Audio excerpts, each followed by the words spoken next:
Names are important, and of course, J.R.R. Tolkien knew that. And so today I wanted to talk about the names Frodo and Samwise and what you might want to consider before naming your characters while you're writing or even naming your own children. So the name Frodo first. Frodo is actually from an Old English name Froda, which means literally the wise. And there are some Danish kings that have similar names, Frodi, um, and that may be where this Frodo version comes from, actually, as Frodo is the Latin version. It could have come from a Danish Froda, um, but Old Saxon also had Frodo, and it could have easily just been a simple odd O change in modern English, just like la becomes lo in modern English and wa becomes woe. And so, plus Tolkien may have thought names ending in a vowel with an A particular looked feminine due to English's exposure to Latinate words and names. So essentially, Frodo, though, again, it means the wise.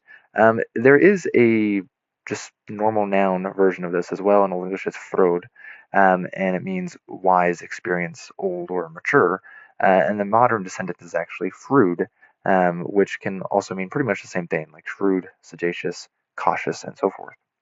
Now, Samwise, on the other hand, is quite the opposite. Samwise, well, you might think it has something to do with being wise, right? And Sam is a common name, right? But normally it's from something like Samuel for boys, at least, which is not an English name, at least not originally, and has not, goes back to biblical things.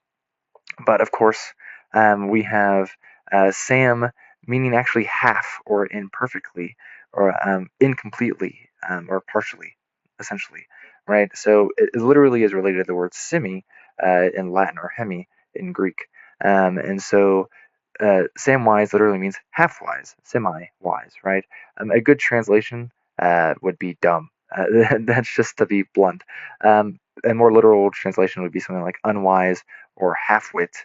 So not a very nice name. Definitely reminds me of some Norse nickname patterns or some Norse naming patterns in general. But for example, though, you can also get some of these Sam words in Old English, like samquick, which means half alive, literally Sam quick, right?